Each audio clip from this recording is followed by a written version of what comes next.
Hello everyone, welcome to the first episode of Conversations with the Bearded Mystic, and I'm your host Rahul N. Singh. So today we're just going to be giving you a clip about our first conversation with Lyam, also known as Yamsox. He is a great philosopher, a mathematician, and a spiritual, wise individual. You can imagine there's a lot to take in. Now, this is just a short clip. If you want to listen to the full episode, you do need to go onto my Patreon and you will find the details in the show notes and video description below. And here is the conversation.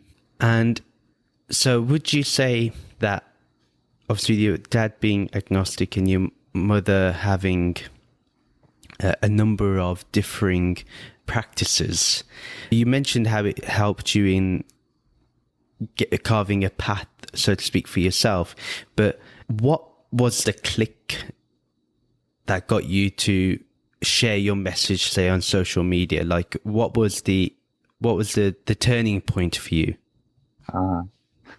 And how did the background of your parents and the way you observed their life, how did that impact that turning point? Yeah. Oh, I like this. So perhaps for a good portion of my life, I was increasingly becoming more skeptical towards all things, sort of reductionism.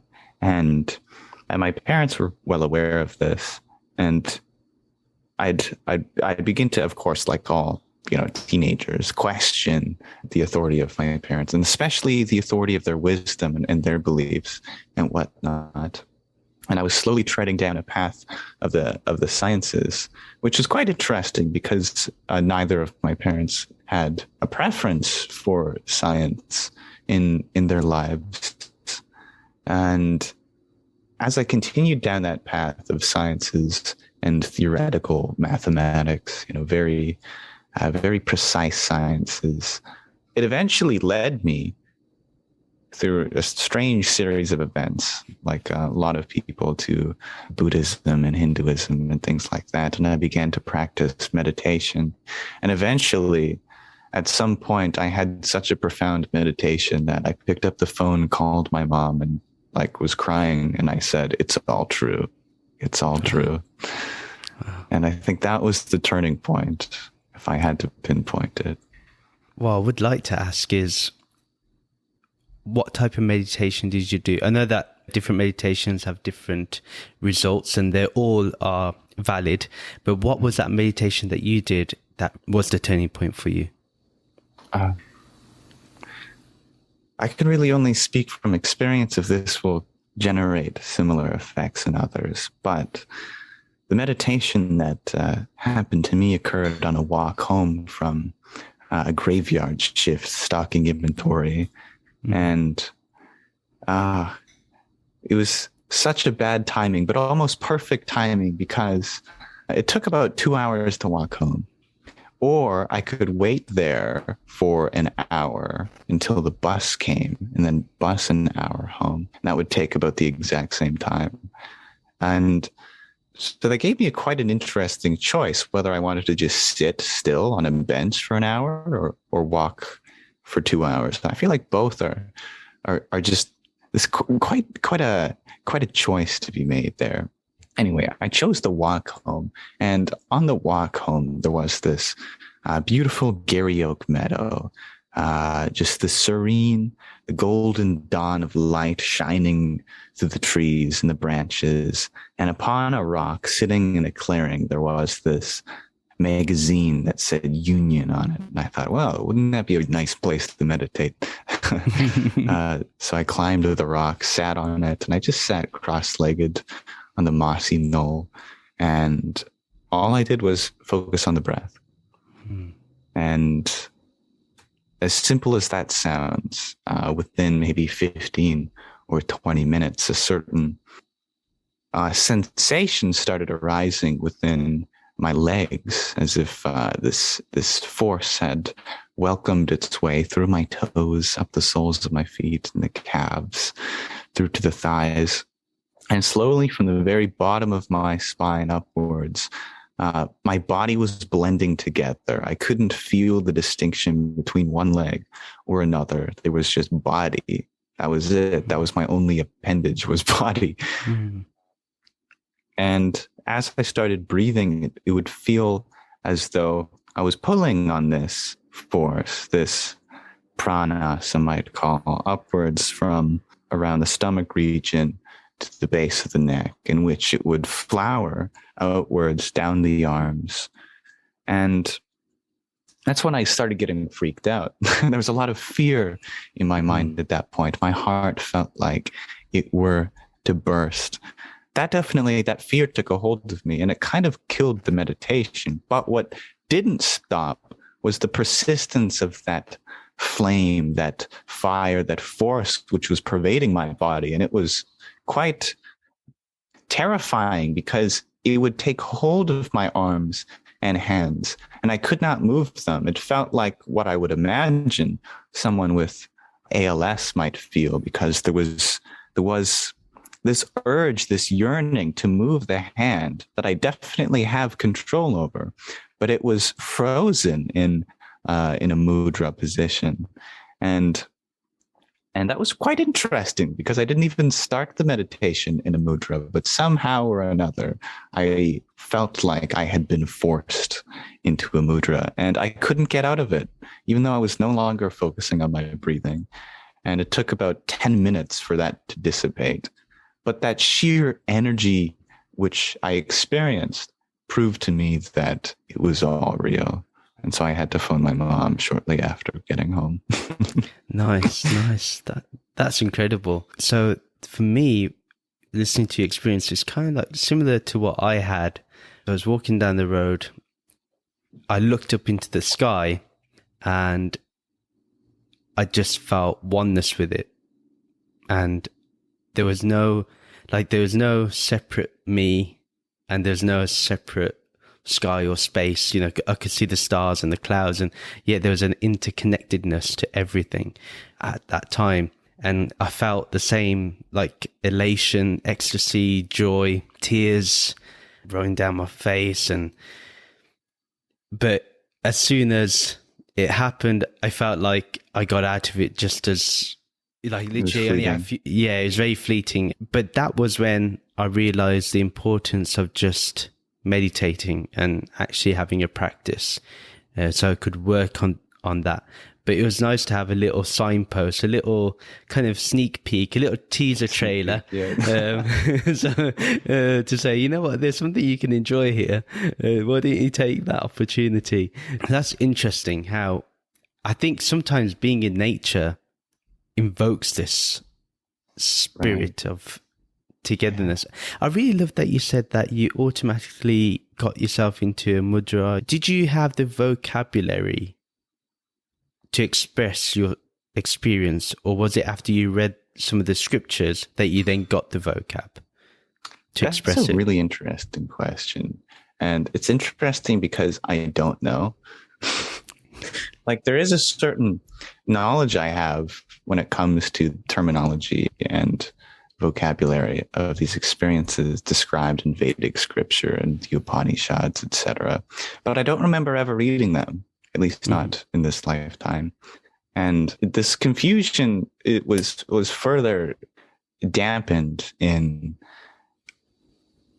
just perhaps a year before that experience, where I had been doing some theoretical mathematics, and it led me to a conclusion that for some reason I had known was the heart of Buddhism. And at that time, it made perfect sense how I made that connection. But now, looking back on it now, I have no idea how I knew that connection, because I had never actually studied Buddhism as far as my memory goes, nor the connections that were then soon made with Hinduism. My only experiences were simply having statues of the Buddha around my house, and my mother couldn't tell me a single word from any sutra. So I wish I had an answer, but it has also fascinated me. I have no idea. Interesting. Because like for even though I had a relatively spiritual upbringing, but I felt after my meditation experiences, when I read the Upanishads or the Bhagavad Gita, then I was like, oh yeah, this is exactly what I experienced. I didn't have the words for it, or I would read words from different mystics and I'd be like, yeah, this is exactly what I experienced.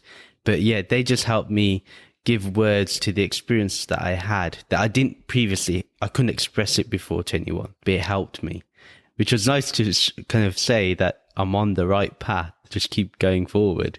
And that's how I saw it as, really, not as, oh, you got there. For me, anyway, I'm not there, but it's lovely that it happened in that order of experience and then the readings, because for the other way around, you might be, have this bias for confirmation, but without any prior knowledge, that's like, well, that's as much proof as possible without any. So the one thing I do want to ask you, and I was intrigued when I was watching your TikTok videos, is I'm going to first ask, what is consciousness or awareness as you define it? Sure. What is consciousness to you, and what is awareness to you? Well, I'd first like to preface such an extraordinary question with the first line of the Tao Te Ching.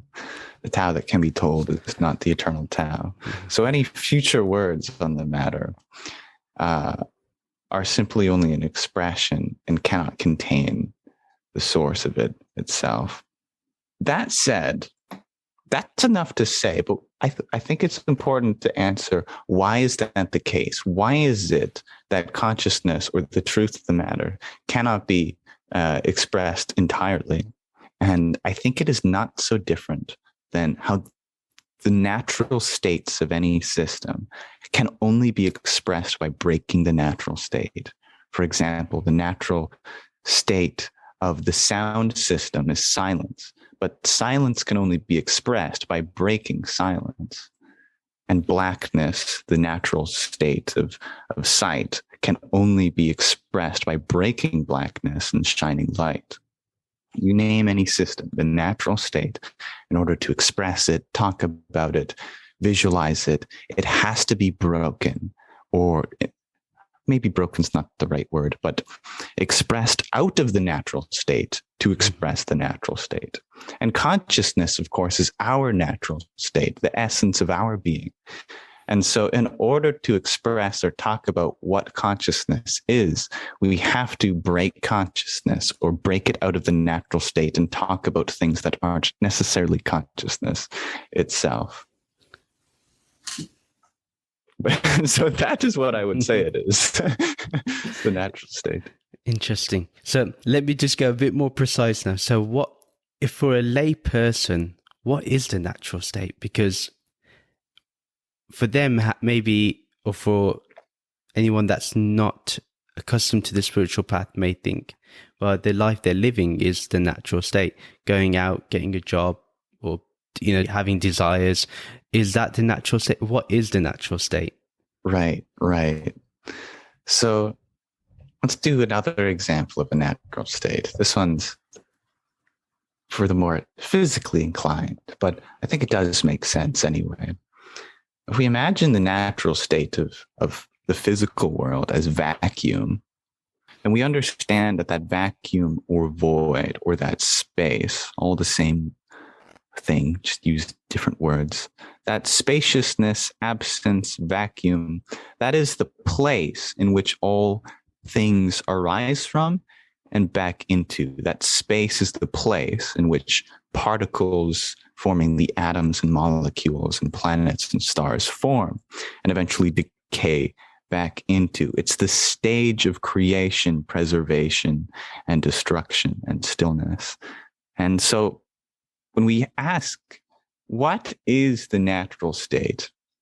Or if we're thinking about a certain agency, and that agency is being questioned, if that is the natural state or not, we simply have to ask, is what has been there this whole time, in which all things arise from, maintain for a while, and then decay back into? For example, is silence really the natural state of sound?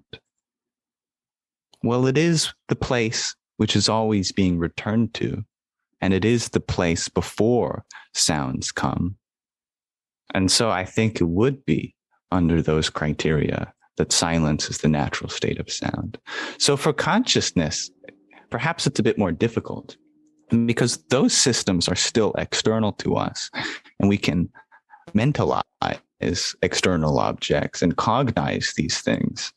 But consciousness is a little different because, well, it's happening here and right now. So we're kind of, to think about what the natural state of consciousness is. Well, if we're thinking a thought, then we're provoking an experience within consciousness. Therefore, to even think about what the natural state of consciousness is, we are eliminating the natural state by creating something in its place. So in most simplest terms, the natural state of consciousness must be that in which no thoughts arise. Perhaps this is not unlike deep sleep, which is still a state of consciousness, but no objects to be aware of within consciousness. The very background layer pervading our existence, in which all things arise from, persist for a while, and then dissolve back into. This is the natural state. Wow. That is very powerful. That was like a meditation in itself, if I'm honest, bro. All things are meditations. Absolutely. And I actually do agree with you with that being the natural state. I'm actually fully aligned to what you said. It's there constantly. Even though, like you mentioned, it may break in certain aspects, but that's just an appearance of something breaking. But really, that, like you said, with sound, that may break the silence, but actually silence is still there, even within the sound. Yeah. So I really think that's a wonderful way of expressing it. One of the best way I've heard, to be honest. One of the best explanations. That's really cool. So now to get a little bit more deeper into consciousness. Where is consciousness? I cannot see it. I cannot see it around me. I cannot see it in my reflection when I look in the mirror. So where is this consciousness? Where is it? Where can I locate it? Is there a location? It's very difficult to find. This is the hard problem of consciousness. I liken it to trying to find a magnifying glass with a magnifying glass. It's like you can look through the magnifying glass all you want, but it's right there. Mm-hmm. It's you're using it. And so when we're using consciousness to find consciousness, it's quite funny because it's quite a similar situation. Where on earth is consciousness relative to our consciousness when we're trying to find it? Because we try to externalize the search for it, and imagine looking for consciousness within another person. Maybe that means dissecting the neurons and zooming in on an electron microscope and seeing what set of interactions produce this sensation of consciousness. But I think they're really looking for mind and not consciousness. And sure, you might be able to find the mind within the brain, but the brain is within the consciousness. And so we have this kind of loop going on. We have the brain arises within consciousness, but the mind is within the brain, but the mind is what reflects consciousness. And so it's this interesting dynamic system. And so I think it would be important for me to give my distinction between mind and consciousness, which can simply be said by the difference between a mirror and its reflection. So the mind is the place in which we see consciousness. And so we often confuse the mind for consciousness. But it would be not unlike confusing ourselves or confusing the reflection for the mirror. And indeed, in some sense, they are one and the same. The reflection and the mirror is one and the same. But there is a distinction there because the mirror can be without the reflection, and what is being reflected can be without a mirror. And so likewise, when we see, say, someone who has passed away, there is still that mirror there, but no reflection of consciousness. Likewise, theoretically, although it is hard for us to imagine while in these bodies, we can have consciousness, but no mind to reflect it, a sort of disembodied being. But what's interesting then in this analogy as mind as the mirror upon which consciousness can be reflected unto itself is that without a mirror, without a mind, there would be no sense of self because there would be no reflection to see oneself or to be aware of that awareness. And so a truly disembodied being, therefore, would not realize that they they might not realize that they exist. And in some sense, they don't. This really presses the question what it means to exist. They would have awareness still, but no self-awareness, perhaps not unlike a rock who is aware of the natural laws and still obey by them and are aware of the fluctuations of temperature and the pressure of the atmosphere in which it responds to. But we cannot say that a rock has a mirror, a mind in which to direct these senses back onto itself to spark self-awareness or self-consciousness or sentience.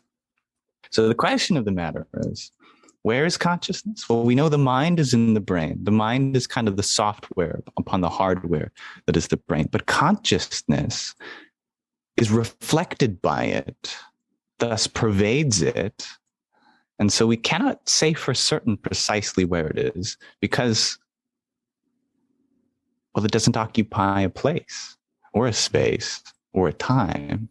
Only the reflection does, only the mind does, but it itself is the subject to whom which objects such as spaciousness or timeness occur. Does that make sense? Yeah, it does to me. Yeah, definitely. When I think about where is consciousness, and I'm often asked this question, and I would say there is no location because the moment I say it's there, it's also going to be here. Like it's, like you said, it's all pervading. So it's very hard to even say that it's located in the mind because, well, for example, when we meditate, we expand.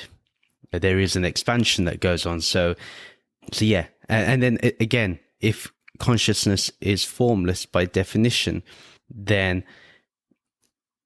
how can you, for there to be a location, there needs to be a form of some kind. So, so thank you for listening to this clip of Conversations with the Bearded Mystic. To listen to the full episode, do go onto my Patreon, and the link is in the video description and show notes below. Thank you. Bye.